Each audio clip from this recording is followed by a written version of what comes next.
Mas o ponto é, eu quero que você conte um pouco da sua infância, da descoberta da sua mediunidade, até para entender um pouco, e eu imagino que esteja relacionado, mas deve ter outros conceitos envolvidos do porquê você foi escolhido para fazer esse caminho. Uhum. Sim. Eu penso que a bola procura o jogador, já ouviu essa? Uhum. Que num jogo de futebol a bola instintivamente parece que se dirige ao melhor jogador. Claro, porque os outros passam para ele porque ele manda bem, mas não interessa. Na vida não é isso que ocorre. Na vida as circunstâncias vêm aquele que se identifica, que pode aproveitar, que vai desempenhar o papel. Eu acho que somos peões em um jogo. Eu sinto que não sou dono da minha vida, não cheguei até aqui sozinho, não tirei a mim mesmo do nada, não sou um mero acidente filho do carbono e do amoníaco. Gostou da citação literária? Simbolismo? Eu acho que essa condição humana específica para cada caso é o que explica por que eu fui assim. Porque eu tive, quando eu nasci... O cara volta a fita mesmo para contar a história. Vamos contar... Bom, tudo começou quando... Mas eu quero saber de coisas da sua infância. Não, mesmo. mas então, É isso aí. quando eu nasci, com 3 meses, eu tive uma meningite e fiquei entre a vida e a morte. Isso, vamos lembrar, era 1961... Jânio Quadros era presidente, logo depois iria renunciar, e o médico,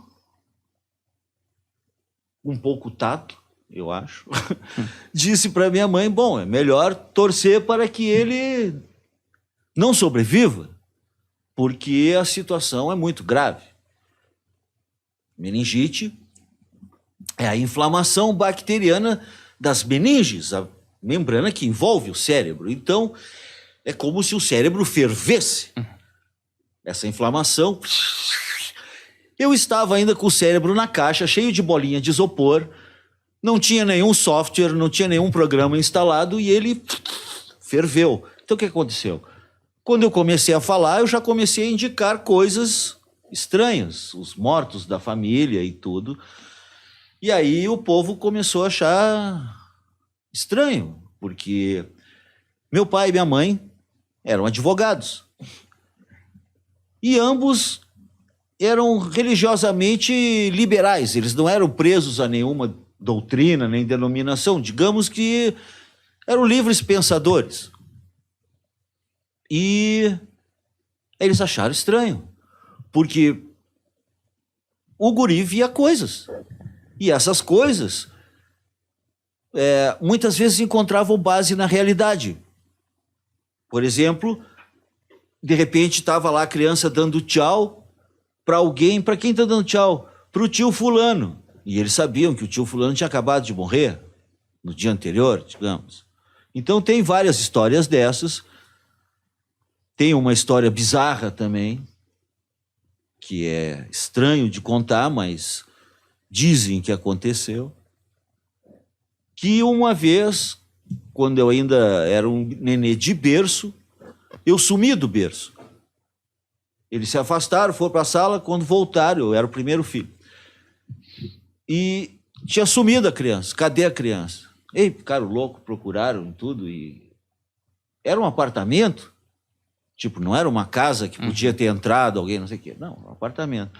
Até que, por fim, dizem que me acharam em cima de um guarda-roupa altíssimo, daqueles dos anos 60. O que a criança estava fazendo lá e quem me levou até lá, não sei.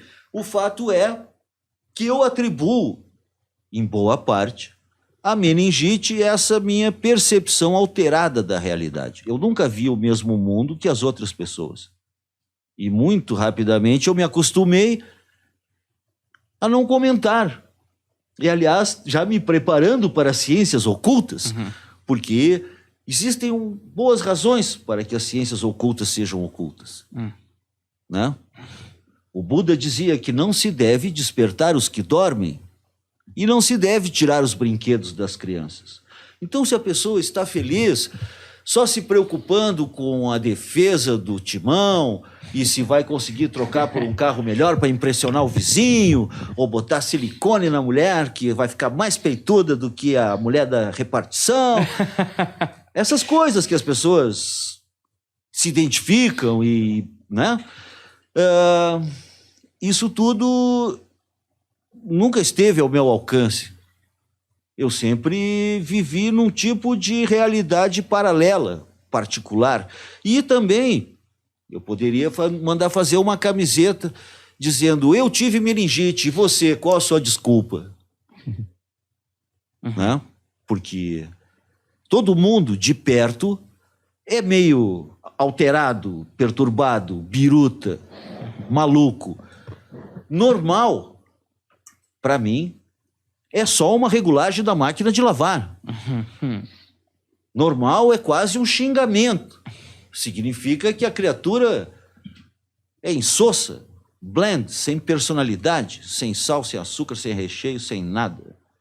Então, dentro desse nosso universo que, sim, é irracional, a nossa vida em sociedade nos propõe coisas totalmente absurdas e inviáveis. Eu não acho que esse sistema de vida que estamos levando esteja nos fazendo bem. Pelo contrário, eu vejo que as facilidades do mundo moderno e o excesso de informação estão gerando um efeito contrário. A gente pensava, eu era rato de biblioteca, porque eu peguei fogo com 14 anos, fiquei todo estourado e tal. Então, dos 14 aos 19, eu mergulhei numa busca filosófica. Eu ia para a biblioteca da Faculdade de Filosofia, que eu não tinha nem idade para estar cursando, eu ia lá xaropear, procurava os livros. Então, essa história da internet cria uma formatação, um desapego à verdade que eu acho bastante prejudicial. Porque aquilo que vem fácil perde o valor. Eu digo em termos de conhecimento, não a questão da sorte, onde, afinal de contas, a sorte é o meu ramo. Eu sou um gerenciador de crises. Quando me perguntam qual é o meu ramo, eu digo gerenciamento de crises. Como assim? Porque quando a coisa fica feia, a pessoa não tem o telefone do Batman e Jesus não apareceu para salvar, elas vão ligar para os operadores do sobrenatural, eu e os meus colegas, que, aliás, é uma coisa muito interessante. Eu acho sempre bom pontuar que o Brasil, como tem bruxo no Brasil, gente, que país. Eu dei uma viajada pelo mundo, vi coisas estranhas e vi bruxos de todo tipo, mas o Brasil é uma pátria mística. Uhum. E tem bruxos e bruxas muito bons e videntes e feiticeiros de todo tipo. Então eu acho que também tem a ver o fato de eu ser brasileiro, né? Tem até um momento na jornada que Satã, que não é Lúcifer, diz assim que você pensa que vai sair daqui com todos os pedaços. Você não vai. E aí eu digo, pode me matar, mas não vai me assustar. Sou brasileiro, Alteza. O brasileiro já nasce no inferno. Já está acostumado à incerteza, à insegurança, ao perigo, à dor e à injustiça. Esse é que é o ponto. Essa infância de vidente me ensinou também a me defender, porque eu aprendi a guardar as coisas que eu via e a me proteger e a lutar contra os bullies, que tinha muito bullying na minha época. Uns bullying violento. Enfrentei várias batalhas solitário na infância e na adolescência para continuar sendo eu mesmo, e aí eu vejo que o mundo não melhorou nada. As criaturas continuam sofrendo bullying da mesma forma estúpida que sempre foi. Isso que também eu acho lamentável, a naturalidade com que as pessoas aceitam a estupidez como se fosse a regra. Por exemplo, a gente vê um noticiário, fulano de tal, um ditador sanguinário, tem capacidade de destruir o planeta 34 vezes com armas nucleares. Por outro lado, outro fulano, também com sangue no zóio, pode destruir 35 vezes. Eu fico abismado, olhando, meu Deus, quem botou esses caras na frente do microfone? Porque o mundo só existe um, nós não temos 34, 35 planetas. Você só vai destruir a porra do mundo uma vez. Caramba. Então, eles introjetaram, eu digo, o comunicador, o cara que está dando a notícia, o que redigiu a notícia, está introjetando o conceito dos militaristas, de que dá para destruir o mundo. Não, quem tiver mais possibilidade de destruir o mundo vai ficar na frente. Isso se chama realpolitik. Sabe? Isso é uma simplificação grosseira da convivência. Eu vejo que tudo isso está relacionado com essas realidades espirituais, o inferno e seus habitantes, os demônios.